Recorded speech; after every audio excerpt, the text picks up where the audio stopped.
And you thought Tea Partiers were only ticked at the IRS. You should see when they set their sights on their own. Fox on top of caffeinated teasters going for rhinos as in establishment Republicans who they say betrayed their party and conservatism in general, supporting immigration reform. Tea Partiers already lining up primary challengers to those Republican incumbents. But do they risk shooting themselves and their party in the foot next year? Back with Hadley, Heath, and Matt Schlapp and Steve Laser again. Hadley, were and are we about to relive history? I don't think that we are going to see the same level of outrage with the immigration reform as we saw with health care reform. The main reason being that the whole coalition of groups and individuals who identify with the right-hand side of politics, conservatives, Republicans, libertarians, they were all outraged about Obamacare and united in their opposition to it. But that's not the case with immigration reform. It's been much more divisive on the right. But still enough on the right, the extreme right, Matt, have been annoyed by folks like Senator John McCain, Lindsey Graham, and others who supported this to say, you know, at the very least, we hope you retire. If not, we hope to run someone against you within the party. It's just amazing to me that you have nearly every Democrat vote for this in the Senate, yet they are focused on the 1/3 of Republican senators who supported it. It's just always, you know, they need to look at the bigger field, which is there's a debate that goes on every day in Washington between liberals and conservatives. And a bunch of Republicans did vote for this bill, not because they think this is the perfect bill, because they know that the House is going to produce a much more conservative bill, and we actually could get to a good place on this topic, which would be fabulous for our economy, which would be fabulous for the Republican Party, and it'd be good for the country. So, you know, I would just encourage these activists out there. They are so great to have in our party and in our movement. But cool it. But give this a little chance. Right? Give this a chance to work. Yeah. All right. What do you think? Where's all this going, Steve? Because they have a take no prisoners mindset. Well, I'm always in favor of Republicans beating up on other Republicans. I do have to say that. Really? But, exactly. You know, I'm generally in favor of people going out there and protesting. I think it's the right and duty of every American if they see something that they don't like. I'm not in favor of them protesting at these town hall meetings because it's one of the few times a year that every American gets the chance to interface one-on-one with their congresspeople and their senators.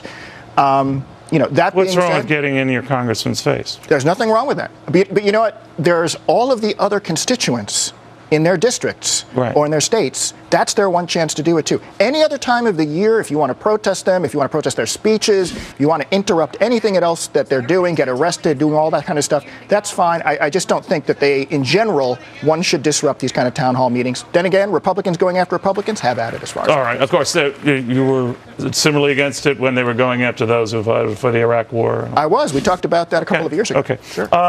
So, Hadley, the bottom line is I think Republicans are on the verge of potentially, you know, dragging defeat from certain victory here. And I wonder why. Well, it's a good point to make to compare the two in that there's one important commonality between the health reform and the immigration reform. Americans are skeptical of bills that are 1,000 pages long, as they should be. But I would encourage Republicans, especially, and conservative and Tea Party groups, as they go out and protest this, whether it be at a town hall or somewhere else, be very specific about what it is you're protesting. Otherwise, the narrative that comes out of this is that you don't like immigrants, and that's not true at all. As Matt mentioned, there's a great way to do immigration reform, a free market way to do immigration reform. We should work towards that. And protests are a welcome part of our rights to assemble and petition the government. But it's got to be the right way. It's got to be specific about what we oppose and what we do support. Does that mean just sort of go along then, Matt? No, I don't think so at all. But I think we got to get real here, which is our economy suffers because of a poor immigration policy that's on the books, right? And it's going to take a lot of pages. It's going to take some complication to get it fixed. There's a second thing, which conservatives out there in the country need to realize. They will never get another pick, another conservative justice on the Supreme Court, unless we fix this political situation so that as the Anglo percentage of the electorate drops, and Asians and Hispanics and all these new immigrants continue to grow, we've got to be a welcoming party for all those people, else we're signing a death sentence for the Republican Party. Well, no, I can see that, but that means just accept anything, and that's assuming, Steve. I know what you're saying, Matt, but the impression could be that for fear of losing the Latino vote, they settle for anything, and it isn't a given you overwhelmingly lose the Latino vote. Anyway. Well, we Latinos are watching. I'm part Latino. Mitt Romney only got about 27% of the Latino vote last time, and I think Latinos will be watching very carefully to see which way. It was as recently as 2000, George Bush got more than half of it, right? He did. So it's not as if it's locked out from Republicans. I don't think it is, but I think Latinos are watching very carefully how Republicans handle this issue. I think if the Tea Parties really get after Republican incumbents, if they really force the Republicans to go to the right, I think it's going to be extremely damaging to the Republican Party in 2014 and 2016. Which you would love to see. I would love to see. Okay, but you don't think that's going to happen, Hadley? I don't know what's going to happen. You know, this bill is headed to the House. Like Matt said, we could see some important revisions there. But ultimately, at the end of the day, you know, the Tea Party has different elements within it. One of those elements is that they support a free market system. And I would emphasize that freeing the market means allowing more people to come here and become citizens and find a way to contribute to the economy. So as long as people want to be peaceful and productive citizens, that's something that I think conservatives and libertarians should all support.